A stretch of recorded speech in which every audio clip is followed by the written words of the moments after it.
আসসালামু আলাইকুম।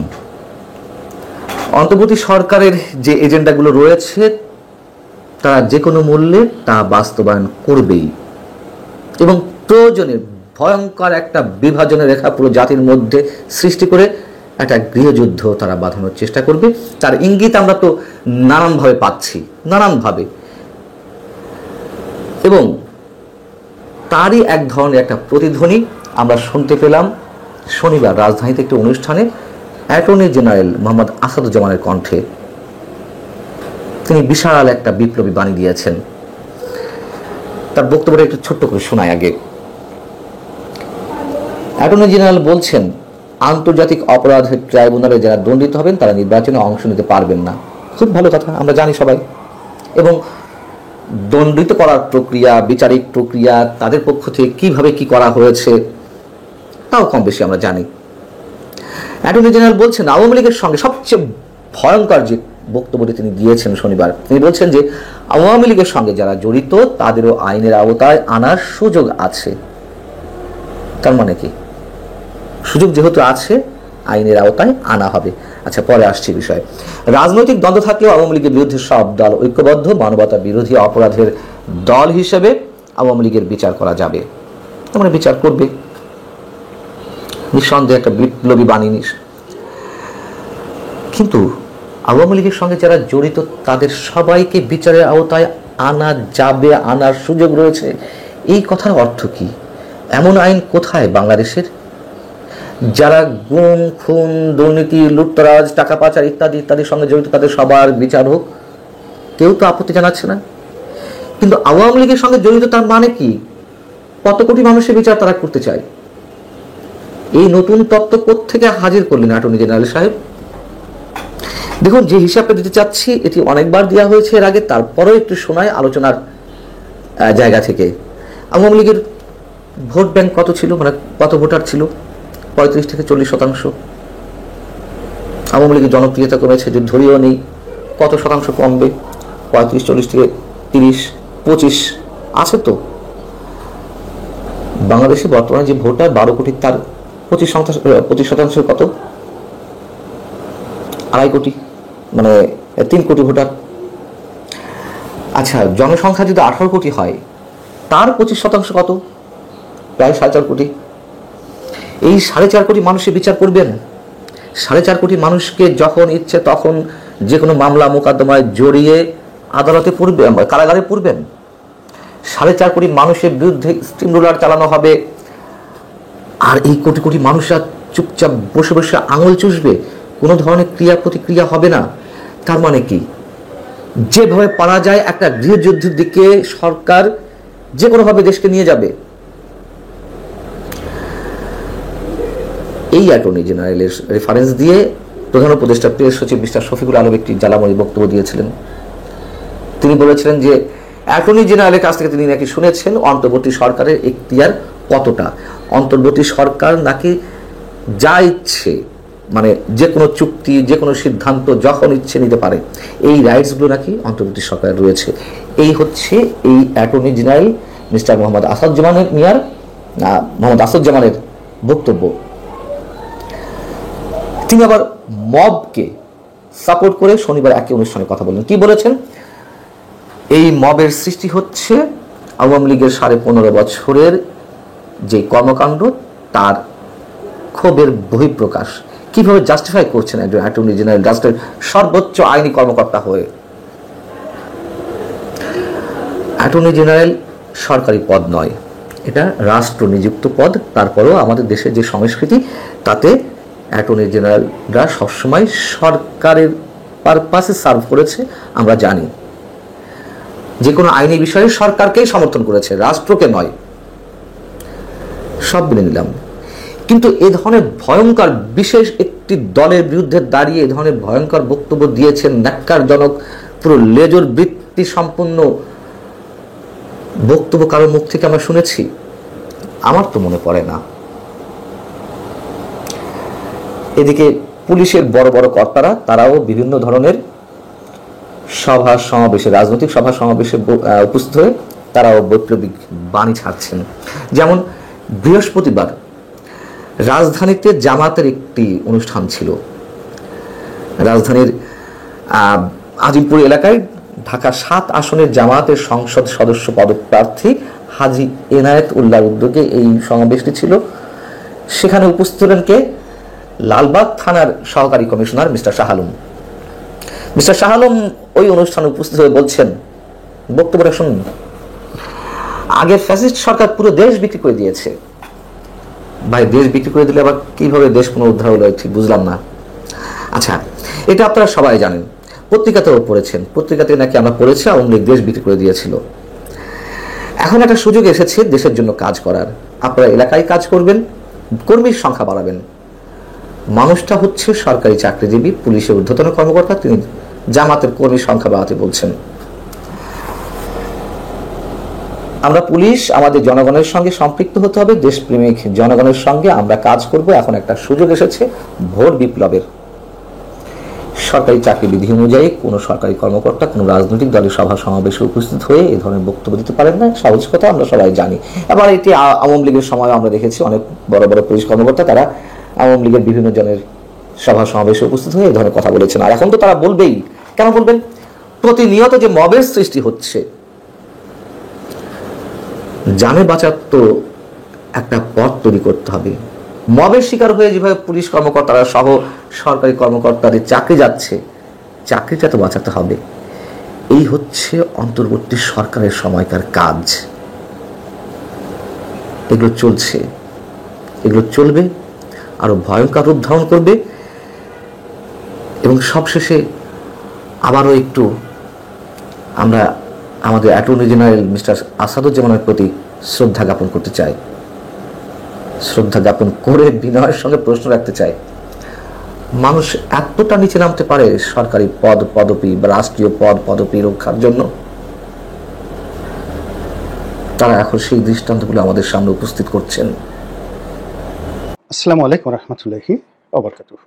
সম্মানিত দর্শক, আপনারা যারা আমেরিকার ডিপ স্টেট সম্পর্কে অবগত, তারা নিশ্চয়ই জানেন যে এই মুহূর্তে পৃথিবীর ৮০টি দেশে মার্কিন যুক্তরাষ্ট্রের সামরিক ঘাঁটি আছে। আবার বলছি, এই মুহূর্তে পৃথিবীর ৮০টি দেশে মার্কিন যুক্তরাষ্ট্রের সামরিক ঘাঁটি আছে। এটা হলো প্রকাশ্য আর্মি, তাদের সেনাবাহিনী এরকম ৮০টি দেশে ঘাঁটি গেড়ে বসে আছে। ফলে ওই দেশের অর্থনীতি, ব্যবসা বাণিজ্য, রাজনীতি মূলত আমেরিকার ইচ্ছায় চলে। এর বাইরে আমেরিকার একটা গোপন সেনাবাহিনী আছে, যেটিকে বলা হয় সিআইএ। আপনারা সারা দুনিয়াতে সিআইএর যে সফলতা এবং সিআইএর যে কার্যকারিতা এবং সেই সিআইএর গুরুত্বপূর্ণ ভূমিকার কারণে তাদের যে ডিপ স্টেট থিওরি, অর্থাৎ বিভিন্ন দেশে তাদের পছন্দ মতো সরকার পরিবর্তন করার ক্ষেত্রে যুদ্ধ ছাড়াই শুধুমাত্র গোপন আর্মি দিয়ে, অর্থাৎ সিআইএ দিয়ে কিভাবে একটি দেশের সরকার পরিবর্তন করা যায় তার জ্বলন্ত দলিল হলো সিআইএর ইতিহাস। বলা হয়ে থাকে ১৯৫০ থেকে আজকের দিন পর্যন্ত, অর্থাৎ ২০২৫ সন পর্যন্ত গত ৭৫ বছরে পৃথিবীর ১০০টি দেশে আমেরিকা তাদের পছন্দ মতো সরকারকে প্রতিষ্ঠা করেছে এবং অপছন্দের সরকারকে উচ্ছেদ করেছে কোনো রকম যুদ্ধ ছাড়া। তাহলে কি হলো? ৮০টি দেশে সরাসরি সেনাবাহিনী আর ১০০টি দেশের সরকার পরিবর্তন সিআইএর মাধ্যমে। সাম্প্রতিক সময় বাংলাদেশের কথা খুব আলোচিত হচ্ছে, শ্রীলঙ্কার কথা আলোচিত হচ্ছে এবং পাকিস্তানের ইমরান খানের ক্ষমতাচ্যুতি। এই তিনটি একেবারে পাক ভারত উপমহাদেশের মানে একেবারে জলজৈল উদাহরণ। এরপর আপনি যদি আফ্রিকাতে যান, ল্যাটিন আমেরিকাতে যান, মধ্যপ্রাচ্যে যান, সেটা আরো অনেক লম্বা। তো এইভাবে যারা গবেষক, সিআই নিয়ে যারা গবেষণা করেন, তারা গত ৭৫ বছরে ১০০টি সরকার পরিবর্তন হয়েছে সিআইএর ইচ্ছায়।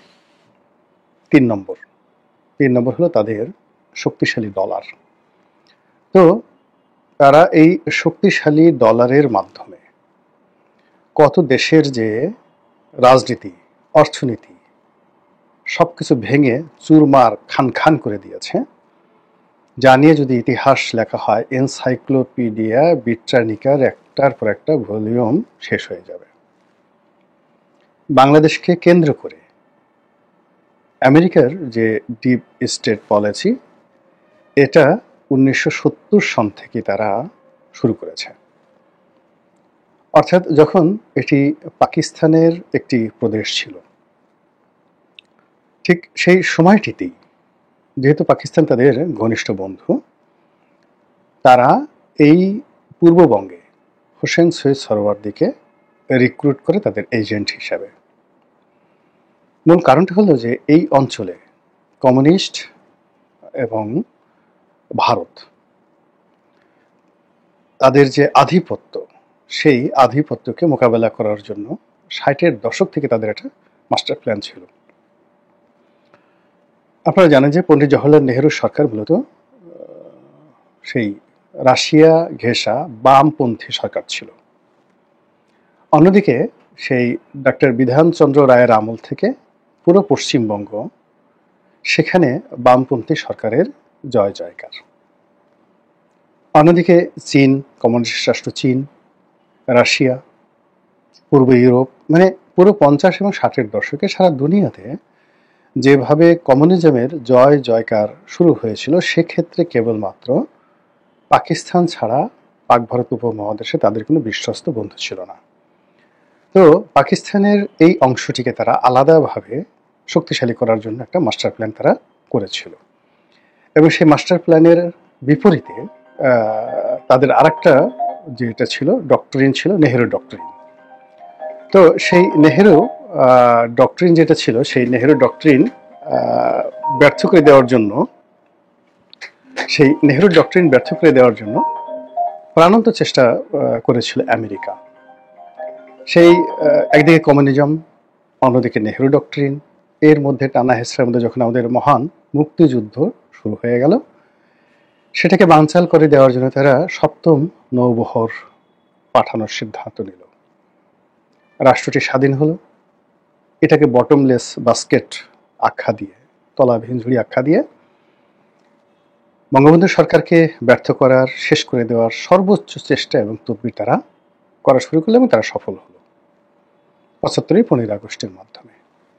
তো সেই যে আমেরিকার যে ডিপ স্টেট পলিসি, এটা এসে 80-র দশকে নীতিগতভাবে তারা কিছু সিদ্ধান্ত পরিবর্তন করে। এর কারণ হলো তারা যেভাবে কমিউনিজমকে শত্রু মনে করেছিল, সেটা সোভিয়েত ইউনিয়নের পতনের পরে সেই ভয়টা তাদের কেটে যায়। পূর্ব ইউরোপের পতনের পরে সেই ভয়টা কেটে যায়। বার্লিন ওয়ালের পতনের পরে সেই ভয়টা কেটে যায়। কিন্তু সেই 2000 সন থেকে তাদের নতুন আতঙ্ক দেখা দেয় সেই চীন নীতি, মানে চীনের উত্থান।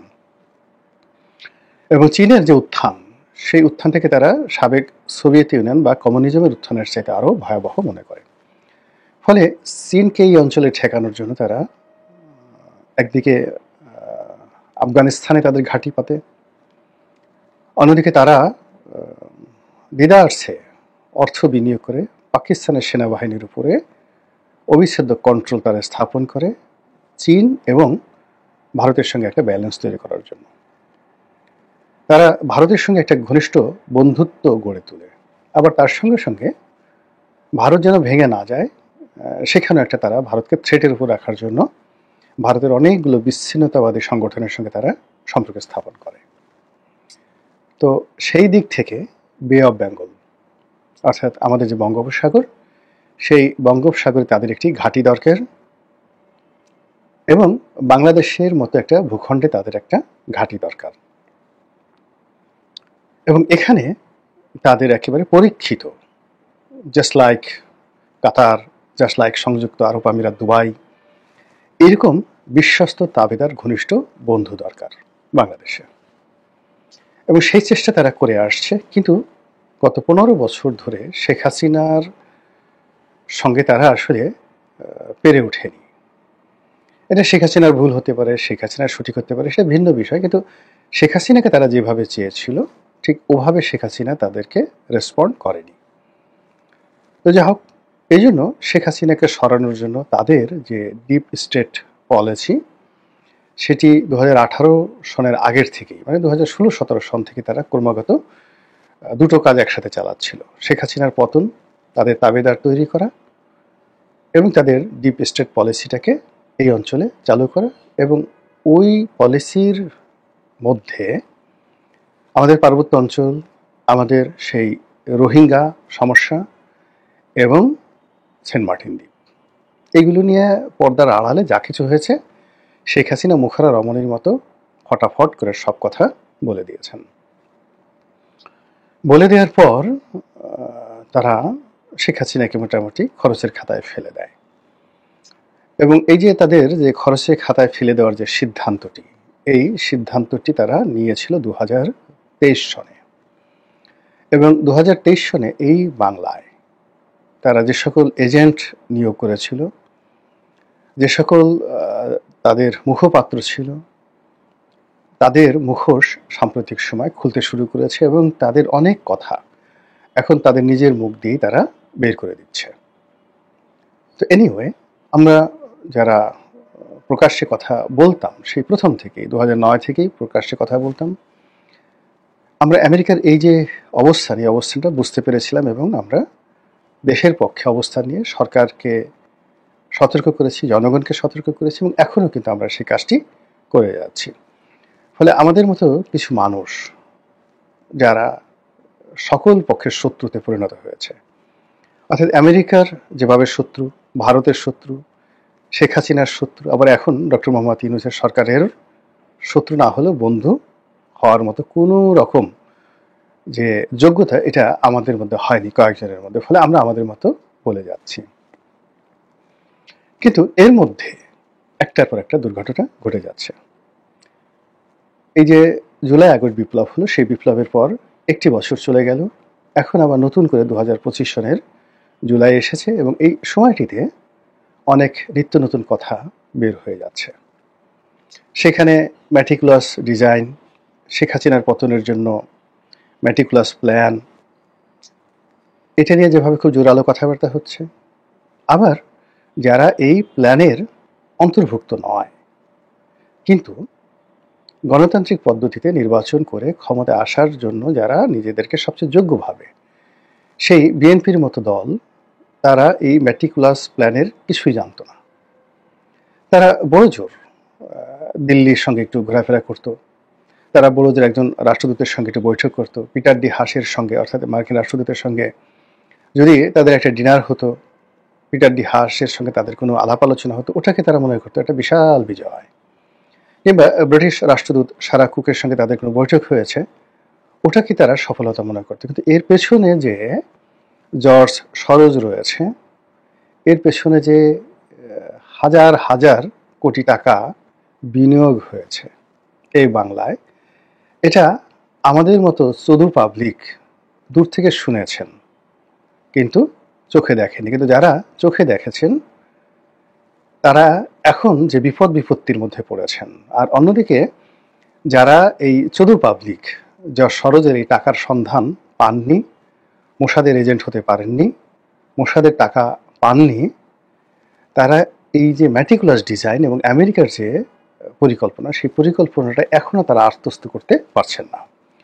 ফলে কি হলো, পুরো রাজনীতির ময়দানটা এখন ঘোলা হয়ে যাচ্ছে। ঘোলা হয়ে এখানে কে ভারতের দালাল, কে মোসাদের এজেন্ট, কে জর্জ সরোজের এজেন্ট, কে আমেরিকার এজেন্ট, কে জঙ্গি, কে আইএসের এজেন্ট, এসব নিয়ে কাদা ছুড়াছুড়ি, জঘন্য পর্যায়ের কাদা ছুড়াছুড়ি শুরু হয়ে গেছে বাংলায়।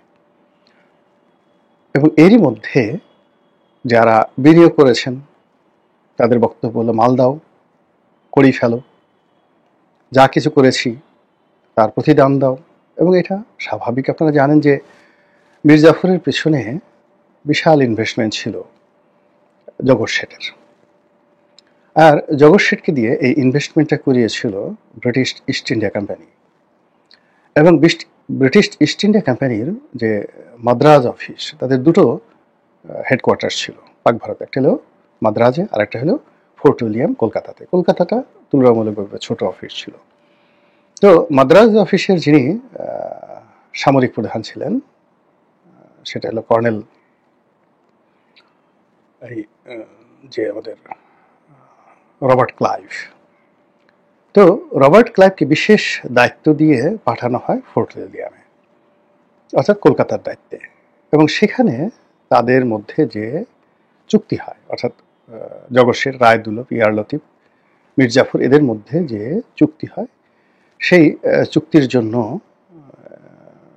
যে আর্থিক বিনিয়োগ সেটা জগৎ শেঠ করে, আর সামরিক বিনিয়োগ যেটা আছে সেটা ইস্ট ইন্ডিয়া কোম্পানি করে।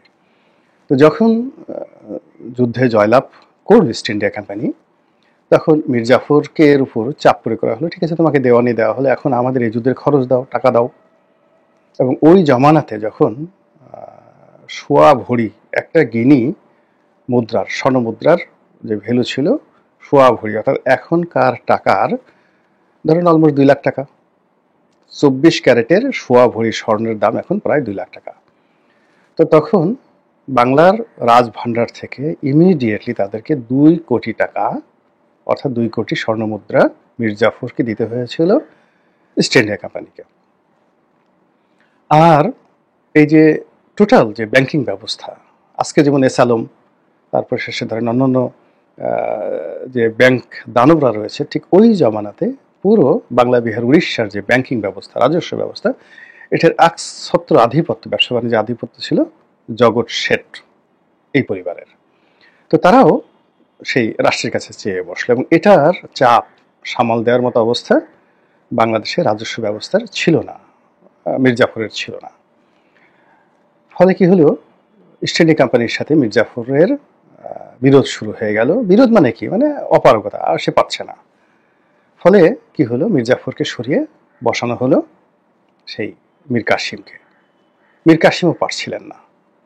তখন মীর কাসিমকে আবার যুদ্ধে পরাজিত করে আবার মীর জাফরকে বসানো হলো, এবং তাকে পুতুল বানিয়ে পুরো রাজস্ব ব্যবস্থাটা নিয়ে গেল সেই ইস্ট ইন্ডিয়া কোম্পানি।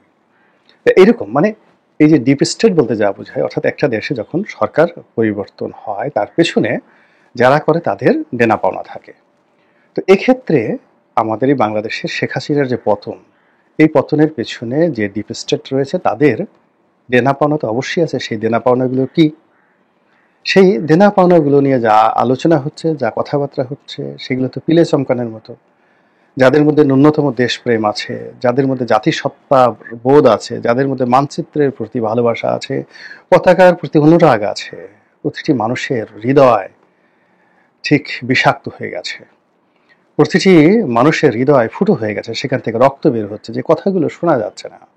এরই মধ্যে যখন শোনা যাচ্ছে যে আমাদের সেই আমেরিকা এটা চাচ্ছে, ওটা চাচ্ছে, এর মধ্যে যখন শোনা যাচ্ছে আমেরিকার পররাষ্ট্রমন্ত্রী কথা বলছে আমাদের প্রধান উপদেষ্টার সঙ্গে, কি কথা তাহাদের সঙ্গে আমরা কিছুই জানি না, হালকা পাতলা যে সকল কথাবার্তা আমাদের সোর্স থেকে, অর্থাৎ বাংলাদেশের সরকারের পক্ষ থেকে বলা হচ্ছে, এগুলো আমাদের রক্তক্ষরণ বন্ধ হচ্ছে না, বরং অজানা আশঙ্কা, অজানা ভয়, অজানা আতঙ্ক আমাদেরকে তাড়া করছে। এরই মধ্যে অর্থনীতির অবস্থা, ব্যবসা বাণিজ্যের অবস্থা কিচ্ছু বললাম না। আপনারা শুধু নিজেদের বুকে একটু হাত দেন, নিজেদের ঘরে একটু খোঁজ নেন, ব্যাংকের খোঁজ নেন, তাহলে বুঝতে পারবেন যে বেদনা কোন পর্যায়ে পৌঁছে গেছে। একজন বিখ্যাত লোকের একটা বাণী শুনছিলাম, খুব বিখ্যাত একজন ব্যক্তি, আমি এই মুহূর্তে তার নামটা মনে করতে পারছি না, ভিন ডিজেল নাকি সেই ওয়াশিংটন, তার একটা জাস্ট ভয়েস। তো সেখানে যে বক্তব্যটা সেটা হলো, যখন আপনার ব্যাংকে পর্যাপ্ত টাকা থাকবে, অর্থাৎ ঘরে টাকা থাকবে, আপনি ক্ষুধার্ত থাকেন কিন্তু আপনার ক্ষুধা লাগবে না, আপনার পেটে খাবার নেই কিন্তু আপনার কোনো টেনশন হবে না। কিন্তু যখন আপনার ব্যাংকে টাকা থাকবে না, আপনি সকালবেলা নাস্তা করেছেন কিন্তু 1 ঘন্টার মধ্যে আপনার ক্ষুধা লেগে যাবে, এবং ক্ষুধার আতঙ্কে আপনার মস্তিষ্ক কোনো কাজ করবে না। এখন আমরা যারা 18 কোটি জনগণ, খেটে খাওয়া মানুষ, আমাদের তো লন্ডন আমেরিকাতে ব্যবসা বাণিজ্য নেই। এই রাষ্ট্রের যতটুকু আমাদের সামর্থ্য আছে আমরা তো দিয়েছি, রাষ্ট্র থেকে আমরা কিচ্ছু নেইনি, আমজনতা আমরা কিছু নেই। আমাদের রিক্সাওয়ালা একটা বিড়ি খায়, সে রাষ্ট্রকে টাকা দেয়। একজন বুয়া, সে জর্দা খায়, সে রাষ্ট্রকে টাকা দেয়। এবং সেই টাকা দিয়েই কিন্তু বন্দুক, বোমা, গুলি কেনা হয়। সেই টাকা দিয়েই আমাদের পররাষ্ট্র উপদেষ্টা, আমাদের প্রধান উপদেষ্টা, আমাদের সাবেক প্রধানমন্ত্রী, আমাদের রাষ্ট্রপতি বিদেশে যায়, এই দৈনিক সেই 10 লাখ টাকা রুম ভাড়া, এরকম ভাড়া হোটেলে থাকে আমাদের টাকা দিয়ে। আমরা এই রাষ্ট্র থেকে শুধু একটু নিরাপত্তা চাই। তো সেই রাষ্ট্রের মধ্যে যখন শকুনের সেই থাবা পড়ার আশঙ্কা দেখা দেয়, তখন অনেকেই রুরাল দেওয়ার জায়গা থাকে। আমরা কোথায় যাব বলেন? আল্লাহ আমাদের সবাইকে হেদায়েত দান করুন এবং হেফাজত করুন। আসসালামু আলাইকুম ওয়া রাহমাতুল্লাহি ওয়া বারাকাতুহু।